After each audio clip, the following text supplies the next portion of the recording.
नमस्कार प्रेक्षकांनो, इंद्रायणी या मालिकेच्या आजच्या भागामध्ये आपल्याला असं पाहायला मिळतं. पण त्याआधी तुम्ही चॅनलला सबस्क्राईब केलं नसेल तर प्लीज करून घ्या, म्हणजे मालिकेचे पुढील अपडेट्स आपल्याला पाहायला मिळतील. तर आपल्याला असं पाहायला मिळतं की इकडे व्यंकू महाराजांचं कीर्तन सुरू असतं. ते सुभद्रा हरणाची कथा सांगत असतात. ते पुढे म्हणतात, आपल्याला वाटतं सगळ्या अडचणी आपल्याच आयुष्यात आहेत, सतत वाटत असताना, पण प्रत्यक्ष भगवंताच्या आयुष्यात सुद्धा इकडं आड तिकडं विहीर अशी परिस्थिती निर्माण झाली. करायचं काय? एका बाजूला वडिलांचा मान थोरला भाऊ, त्याचा मान तर राखलाच पाहिजे, आणि त्यानं तर एवढ्या मोठ्या स्वयंवराचं आयोजन केलंय, खलिते धाडलेत, निमंत्रणं धाडली आहेत, आता देशोदेशीचे राजपुत्र येणार आहेत, आणि आता दुसऱ्या बाजूला लाडकी बहीण. अर्जुनाचं आणि तिचं एकमेकांवरती खूप प्रेम आहे. इकडे इंदूला नारायणी आणि परगदादाचं भेटणं बोलणं आठवत असतं. व्यंकू महाराज पुढे सांगतात, अर्जुनाशी जर तिचं लग्न झालं नाही तर ती सुखी होऊ शकणार नाही. मंडळी, आता ऐकायचं कुणाचं?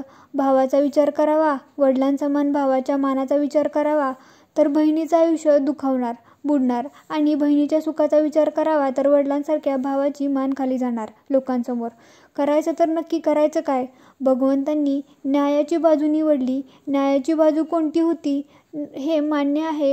हे बलरामदादा सुभद्रेचे मोठे भाऊ होते, अगदी वडिलांसारखे होते, पण आपल्या आयुष्याचा निर्णय घेण्याचा अधिकार हा फक्त सुभद्रेलाच होता.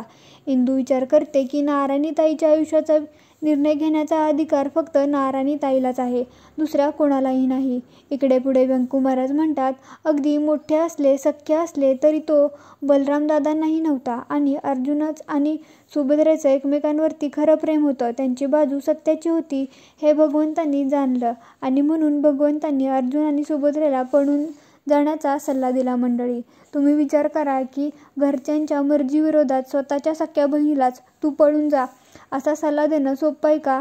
सगळे नाही म्हणतात. अहो, आजच्या काळातही सोपं नाही आहे, पण ते भगवंतांनी त्या काळी स्वतःच्या बहिणीची मन ओळखून त्यांनी त्यांच्या बहिणीच्या सुखाला महत्त्व दिलं. तर मंडळी, यातून आपल्याला काय बोध मिळतो की जर आपली बाजू सत्याची असेल, न्यायाची असेल, आणि कुठलीही कृती करण्यामागे हेतू आपला शुद्ध असेल, तर प्रत्यक्ष भगवंतसुद्धा आपल्याला साथ देतो, आपल्या पाठीशी उभं राहतो. बोला विठ्ठल विठ्ठल विठ्ठलचा गजर सुरू होतो.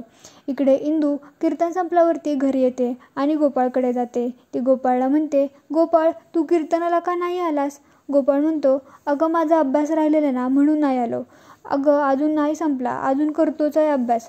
इंदू म्हणते, तू नेहमी असंच करतोस, तुला कीर्तन आवडत नाही का रे? गोपाळ म्हणतो, अगं आवडतं की बाबांचं कीर्तन, मला खूप आवडतं. इंदू म्हणते, खरंच? गोपाळ म्हणतो, हा मग ते कीर्तन, त्यातले दाखले, गोष्टी, त्यातलं साधं सोपं ज्ञान आवडतं मला, आणि अभंग, ओव्या, छंदनाद ते तर लई बरं असतं. पण आज माझा अभ्यास होता ना, म्हणून येता नाही आलं, आणि अभ्यास झाल्यावरती चक्कर मारणारच होतो मी, पण जमलं नाही. इंदू म्हणते, बरं, पण ह्यापुढे कीर्तन चुकवायचं नाही बरं का? जो काय अभ्यास असेल ना तो आधीच करून टाकायचा. गोपाळ हात जोडतो, म्हणतो, जशी इंदू देवींची आज्ञा, आणि हसतो. इंदू म्हणते, ए गोपाळ, गप ना. बरं, मला झोप येते, मी येते, असं म्हणत ती जायला निघते. पण पुढे जाऊन थांबते आणि तिला आठवतं की नारायणीताईच्या कपाटामध्ये ती कीटकनाशकाची बाटली असते. ती गोपाळकडे मागे फिरते आणि म्हणते, गोपाळ. गोपाळ म्हणतो, अगं आता काय, मला अभ्यास करू दे ना, उगं मध्ये मध्ये डिस्टर्ब करू नकोस. इंदू म्हणते, गोपाळ ऐक ना. गोपाळ म्हणतो, बरं सांग, बोल पटकन, चल. इंदू म्हणते, ते कीटकनाशकाची बाटली आपण असंच घरात ठेवतो का? गोपाळ म्हणतो, नाही, म्हणजे आधी ठेवायचो पण आता ठेवत नाही.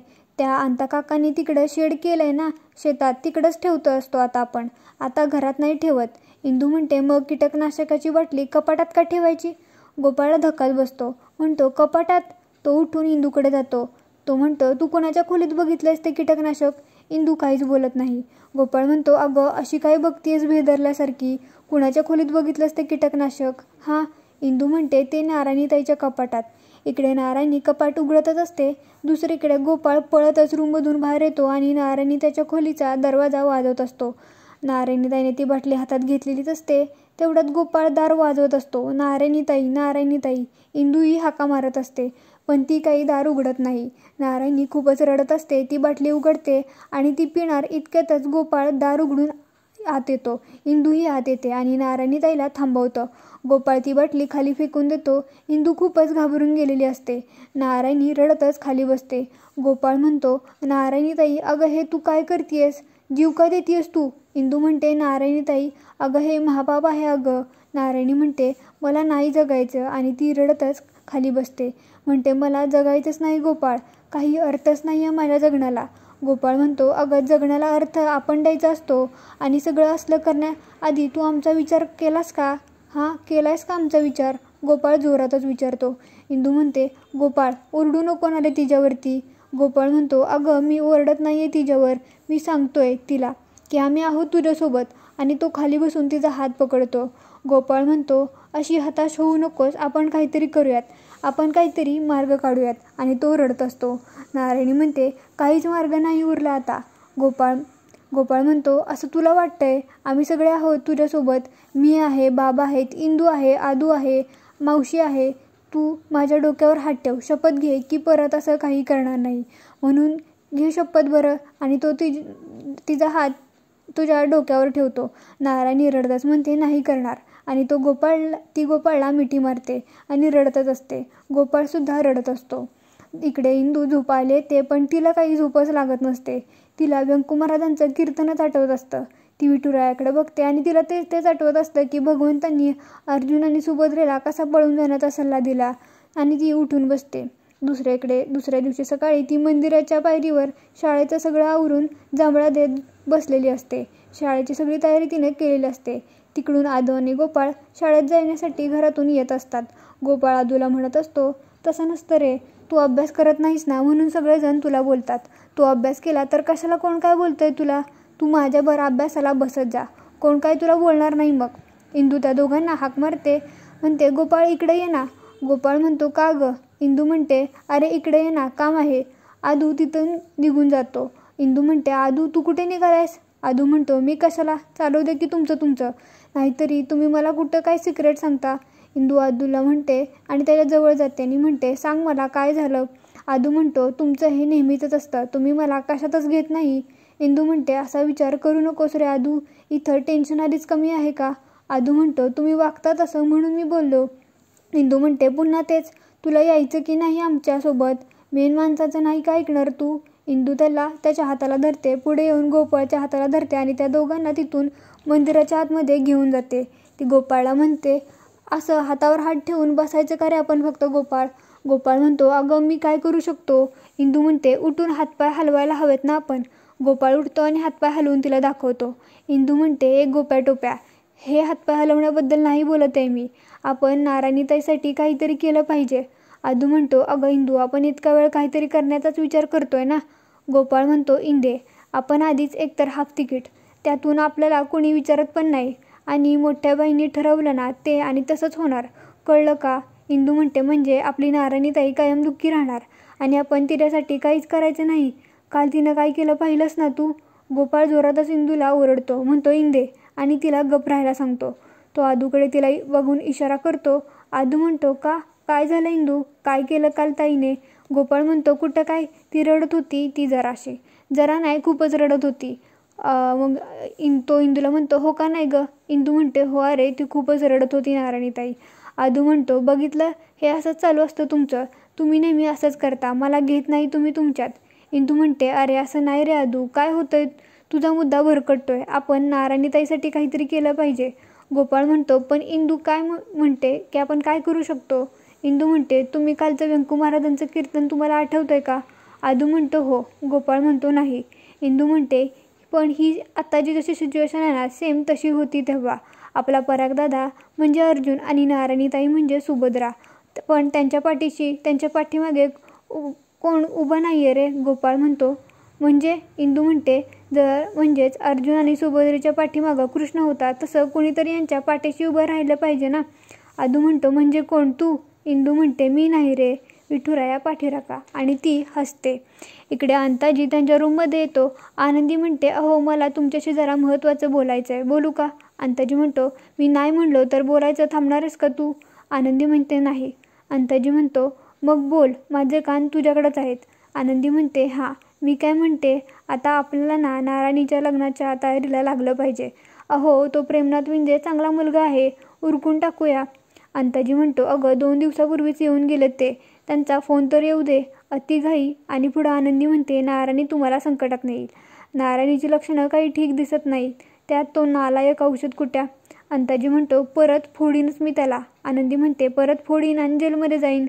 अहो लवकरात लवकर उरकून टाकूयात ना, नाहीतर त्यांच्याकडून सगळं पॉझिटिव्ह आलंच आहे ना. हे पहा मी सांगते तसं आपण करूयात. अंताजी म्हणतो तुझं ठरलंय ना सगळं, मग मला फक्त मम म्हणण्यापुरतं ठेवलं ना या घरात. आनंदी म्हणते तसं नाही हो. अंताजी म्हणतो मग कसं काय करायचं आपण. आनंदी म्हणते मी काय म्हणते आज ना आपण त्या विंजनच्या गावाला तामण गावाला जाऊया. अंताजी म्हणतो आज मला वेळ नाही. आनंदी म्हणते का वेळ नाही. अंताजी म्हणतो अगं तो वैभव किस्ते आहे ना, त्याचा मित्र वकील आहे, त्याच्याबरोबर मीटिंग आहे. तो आपल्या जमिनीच्या बाबतीतला व्यवहार आहे ना त्याच्यावर मीटिंग आहे. नाहीतर आपल्या हातची जमीन जाईल आणि तो सोपान त्याचा मुर्दा बसलाच आहे आपल्या जमिनीकडे टक लावून. आणि ह्या बंकटनं इंद्रायणी नावाची काळी बाहुली लटकवलीच आहे आपल्या घराला. आनंदी म्हणते आजच जायला पाहिजे का पण. अंताजी म्हणतो नको जाऊ का. नाही जात. आनंदी म्हणते नाही हो तसं नाही. हे असं आहे बघा, ह्या सगळ्यांमुळं आपण नेहमी कात्रीत सापडतो. तुम्ही एक काम करा, तुम्ही जावा वकिलांकडं, त्या जमिनीचा मॅटर संपवून टाका. मी तामणगावला जाते आणि लग्न फिक्सच करून येते. आणि अंताजी म्हणतो अगं तू काय येडीबिडी झाली आहेस का. एकटी बाई, ते म्हणतील बाईचा कारभार आहे हा सगळा. आनंदी म्हणते म्हणजे बोलणी करायला चालली आहे असं दाखवायचं नाही. अंताजी म्हणतो मग. आनंदी म्हणते ती माझी मावस बहीण आहे ना शर्मिला, तिच्याकडे आले होते असं दाखवीन आणि बोलता बोलता सगळं फिक्सच करून टाकायचं. अंताजी म्हणतो असं तुझं ठरलंय ना. मग ठीक आहे. मग इकडे पराग कुठेतरी चाललेला असतो. इंदू त्याला हाक मारते पराग दादा. पराग म्हणतो काय म्हणताय इंद्रायणी वाडीकर. इंदू म्हणते तुमच्याशी मला महत्त्वाचं बोलायचं होतं नारायणीताईविषयी. तर इंदू म्हणते तुझं नारायणीताईवर अजूनही प्रेम आहे ना. पराग म्हणतो जाऊ दे ना, बोलून काय फायदा. तुम्ही ऐकलं ना त्यांचा निर्णय काय होता. तुमच्या डोळ्यांसमोर सांगितलं होतं की. इंदू म्हणते अरे प्रेशर नावाची काही गोष्ट असते की नाही या जगात.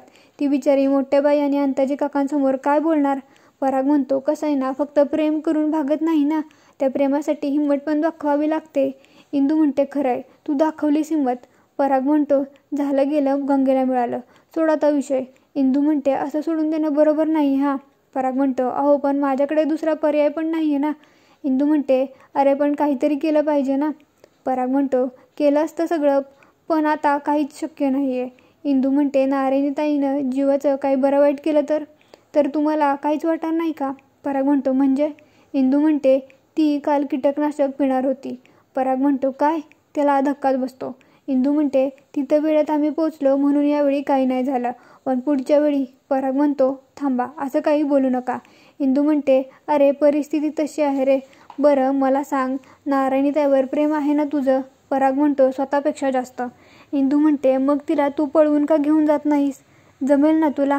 पराग काहीच बोलत नाही. आणि इथेच हा भाग संपतो. आपल्याला हा व्हिडिओ कसा वाटला कमेंट करून